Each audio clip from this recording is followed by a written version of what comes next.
नहीं, देखिए, हमने 40 सीटें शुरुआत में हासिल की थी।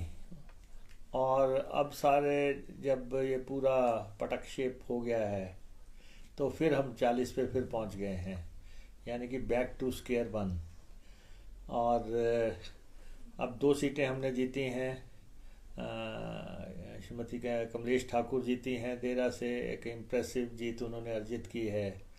और श्री हरदीप बाबा नालागढ़ से जीते हैं, उन्होंने भी शानदार जीत हासिल की है। तो 3 में से 2 सीटें हम हासिल करने में कामयाब रहे हैं, और जिसके साथ हम फिर से जो है 40 सीटों के आंकड़े पर पहुंच गए हैं।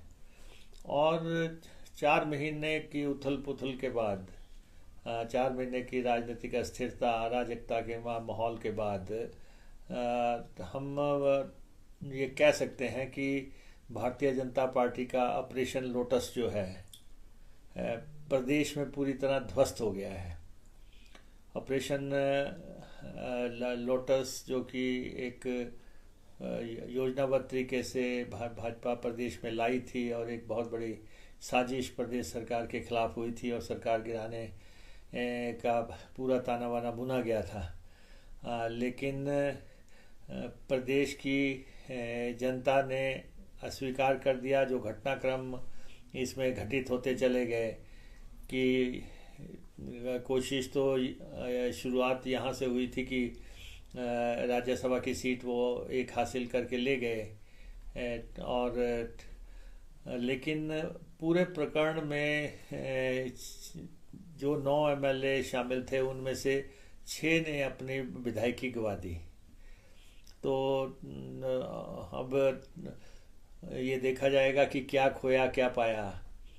3 विधायक रिपीट कर सके, 9 में से 6 की एमएलए-शिप जाती रही।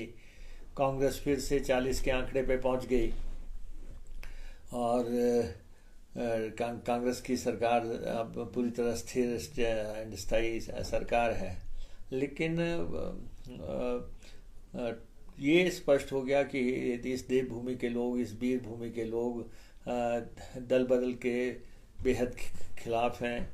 और यहाँ के लोगों ने जो ये मंडी सजी थी विधायकों की, उस प्रणाली को पूरी तरह जो है अब अस्वीकार कर दिया। और हमारे एमएलएज ने काफ़ी इम्प्रेसिव